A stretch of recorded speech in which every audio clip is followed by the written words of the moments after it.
के साग भौजी दाम सुन के लगी देवी में आग देवारो। मस्त सॉन्ग है।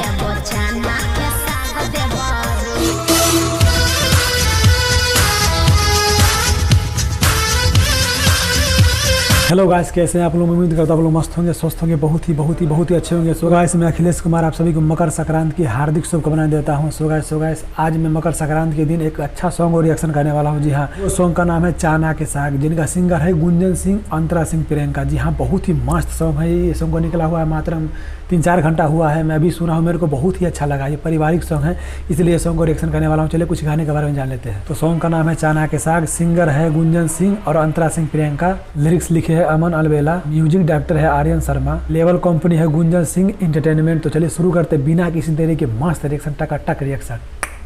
साग ले ला साग बेच रहे गुंजन सिंह। चना के साग, बथुआ के साग, सरसों के साग, चना के साग, बथुआ के साग के इलाज।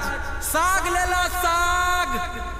आये देवर जी, तोहर साग अब तोहर मिजाज दोनों हरियर लागो हाँ भौजी पहचान लिए साग बेचते बेचते ना हमरो मिजाज हरिया गया। वाह, अच्छा छोड़िए सब भौजी, अच्छा बात है। दीजिए और लीजिए। दीजिए। अरे भौजी, हम कहनी ना कि पैसा दीजिए और साग लीजिए। लेकिन पहले कुछ और बात बोले थे भाई। गोभी भी रखे हुए हैं।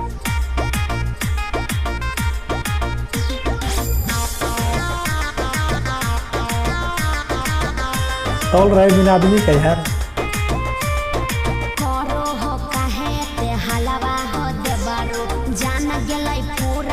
हलवा ये देबारू काहे जी करो हो काहे ते हलवा हो देबारू, जान गेलै पूरा मोहलवा हो देबारू।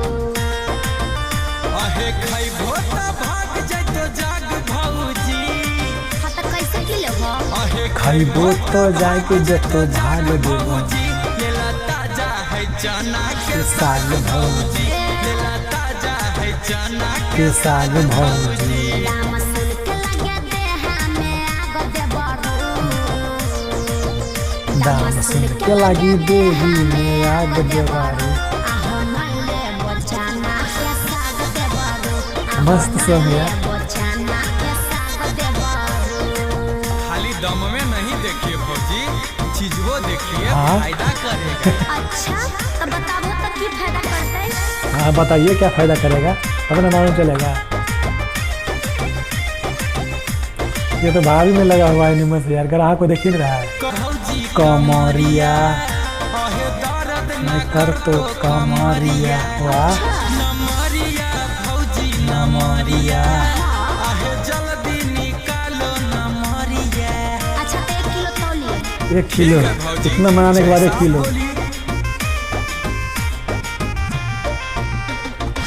लागो ह तोर बता खारा हो कम हो, बोलब तो हो जाए बस सीधे गरम। हाँ, अरे कम नहीं दीजिए भाभी को। हम कहाँ हो रहे हैं, गरम तो आप हो रहे हैं। अच्छा बहुत मजाक करते हैं। देखिए हम लेबो नहीं करेंगे, हम जा रहे हैं। नहीं जाइए भाभी। क्या है? करो नहीं इतना पाखंडी ये भौजी कहाँ मार लियो हम डंडी। ये भौजी हमको सब लोग रहे। अरे रुकिए भौजी, आप ही ले लीजिए ज्यादा। हाँ? और आप खाइएगा ना तो आपका चेहरा पर ग्लो मारेगा, ग्लो। अच्छा, अच्छा तो हम पूरे गोरे हो जाएंगे क्या? अभी कम गोरा होगा भाभी। वो कैसे? आहे मिट जाए तो चेहरा के दाग भौजी। अच्छा, साग खाने से चेहरा का दाग हट जाएगा। आहे मिट जाए तो चेहरा के दाग भौजी लेला ताजा है चना के साग भौजी। लेला ताजा है चना के साग भौजी। अच्छा ये भी बताइए कि साग में क्या क्या पाया जाता है?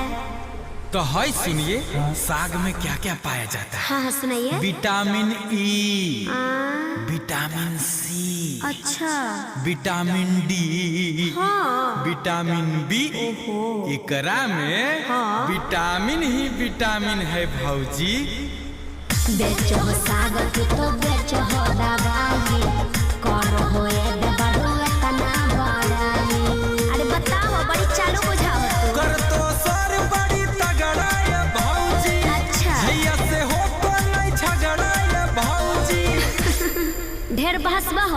अपना मौगी से ना मजाक करवा हो। अमन गुंजन के बड़ी है दिमाग भौजी, सर बुझा रहल है जी। अमन गुंजन के बड़ी है दिमाग भौजी, लेला ताजा है चना के साग भौजी, लेला ताजा है चना के साग भौजी। अच्छा सो गाइस कैसा लगा चना के साग भौजी? हमको तो बहुत ही अच्छा लगा। साग से अच्छा तो हमको भाभी लग रही थी। बताइए, साग बेचने में भाभी को गाल पकड़ रहा था, कितना मना रहा था, कितना मनाने के बाद भाभी सिर्फ 1 किलो साग लिया। वो भी बोल रही थी डंटी मार रहा है, लेकिन फिर भी ये सॉन्ग मेरे को बहुत ही अच्छा लगा, मस्त लगा, और ऊपर से भाभी बहुत अच्छा लगा।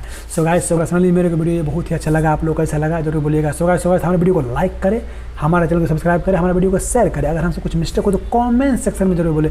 सो गाइस तब चलते हैं, बाय, टेक केयर।